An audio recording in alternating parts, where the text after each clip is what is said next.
Okay, so here is our soursop tree. Right now we're going to go through how to tell which leaves are best for harvesting. So the first thing you want to be aware of is it's best to harvest in the early morning.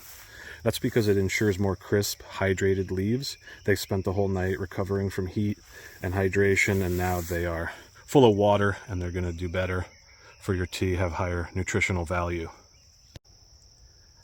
So as you can see here, there's a variety of different shades of green on these leaves.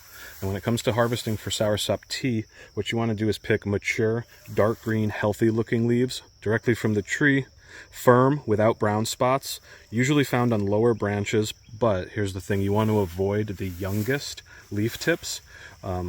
Usually, right, the young ones is what you want when you're picking leaves, but in this case, you want the mature ones. And the reason for that is because they are more potent than the younger light green leaves. All right, so harvest in the early morning, like I said, gives you the maximum amount of freshness. And then look for leaves located about 10 inches below the new tender growth tips. So right here, you can see some new tender growth tips.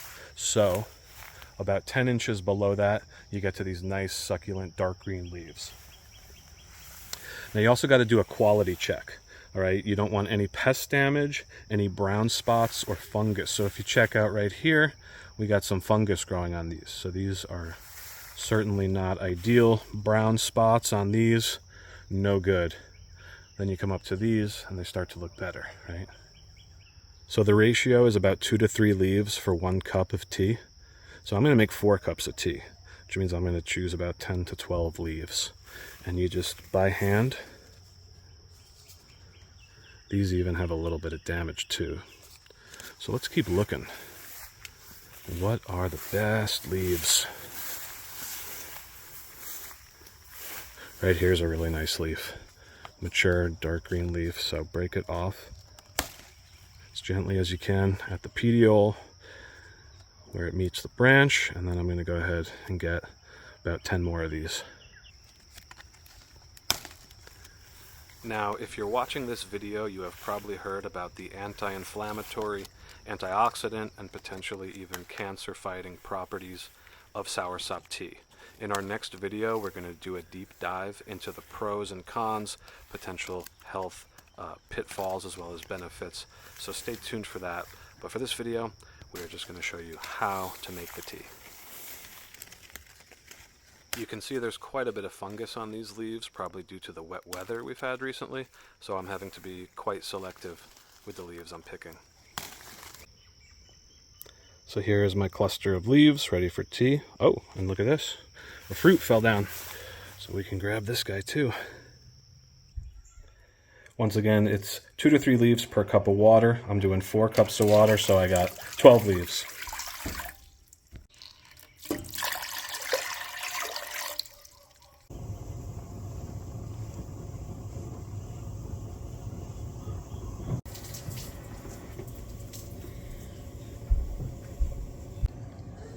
Now, brewing the tea could not be more simple. You are going to bring the water up to a boil and then turn it down once it's boiling to a simmer and allow it to simmer for 20 minutes.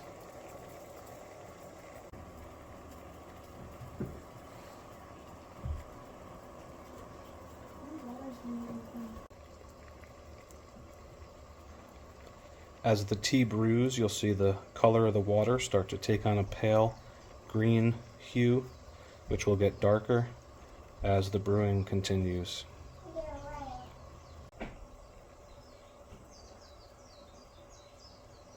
You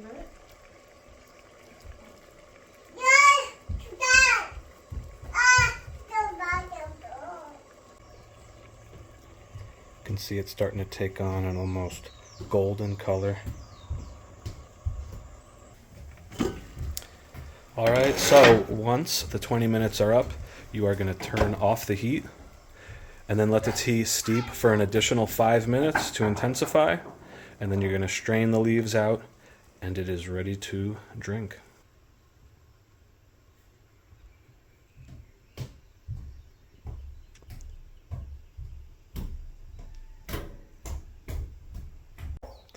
Here's what the leaves start to look like after you steep. Starting to break down, turn brown. And there is your golden tea.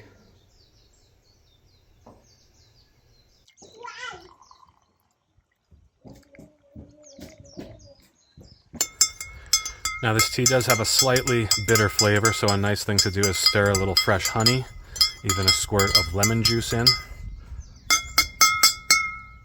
Coming up on the channel, I'm going to do a deep dive into the health benefits and potential pitfalls of soursop tea, which is actually a very nuanced and interesting story. So hit the subscribe so you don't miss that. And we're going to wrap up this video with 2 minutes of interesting facts about the soursop fruit, the tree, growing conditions, and all that. Have you ever seen this strange spiky fruit? It's called soursop, also known as Graviola, and it's one of the most fascinating trees in the tropics. Soursop is Annona muricata. It thrives in warm, humid climates across the Caribbean, Central and South America, Africa, Southeast Asia, and here where I am in Hawaii. The fruit is known for its sweet, tangy flavor, often described as a combination of strawberry and pineapple, with even some coconut in there. It's a creamy white flesh that has black seeds and a spiny green skin that turns yellowish when it's ripe. The fruit can weigh up to 15 pounds and is used in all kinds of desserts and beverages. The trees are relatively low branching and bushy, usually only about 20 to 30 feet tall, making it easier to harvest.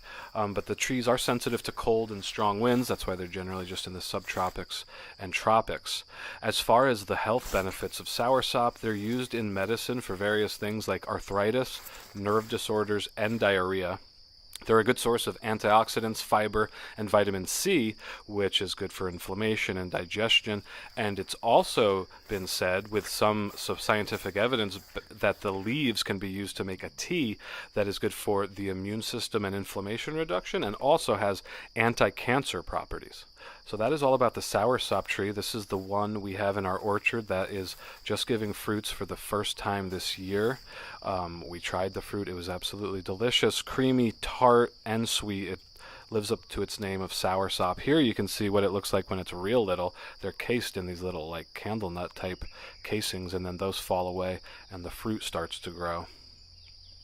One other thing to know about soursop, they contain a compound called anisin, which has been linked to atypical Parkinson's in populations that consume the fruit, or remedies made from the leaves bark in large quantities.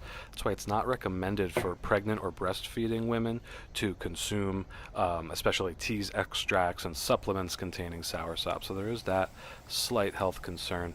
But the benefits are tremendous, and just eating it as a fruit, not to worry about the medicinal quality. It's just a delightful, kind of like lychee, rambutan, in that category of kind of tropical fruits with a sweet, tangy flavor. It's great. So if you can get some, if you're in Hawaii or anywhere else, check them out. All right, we'll see you next time on Eat and Be Eaten with some more canoe plants videos. Aloha.